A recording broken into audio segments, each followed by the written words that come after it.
It's very, very interesting. Sometimes I still battle with what was really the motivation behind it.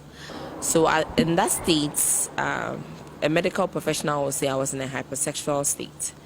So I indulge more, and every normal human being has sexual desires. You either want to have sex, you either want to talk about sex, you either want to watch pornographic movies or be extra seductive. So in a manic phase of bipolar, your sexuality is heightened. So we call that hypersexuality.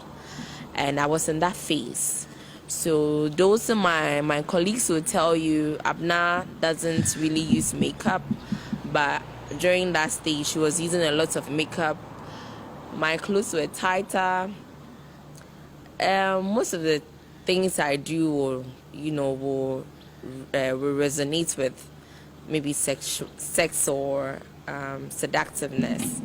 Yeah, I remember I went to Casford Hall, and sometimes I look back and I watch the video. I was like, what? Like, that was a really dangerous thing I did. I went to the hall full of guys. I was in shorts, a top.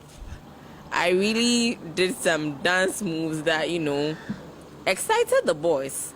And the guys could have pounced on me. They could have touched me in a very, uncomfortable manner. But luckily for me, all those things didn't go on. I think KNH, their cadets was doing something. I went to work out with them. Yeah, some of the positions were quite seductive. The guys just went wild and all that. So there were a series of things that I did before finally posting the new videos on Facebook. So in that phase, I was in a hypersexual phase. I did not know I had bipolar. Most of my friends did not know. So they just thought, oh, Abena has just been her happy, go self,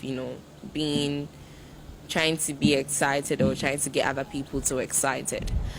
So I wouldn't say it's good, I wouldn't say it's bad, because it's a state somebody goes into when they are bipolar and they are in a manic phase and they are not on medication. Sometimes even on medication you might still get manic, but when you're not aware of yourself, or when the people around you are not aware of the state you are in, you cannot really set the boundaries that you are supposed to.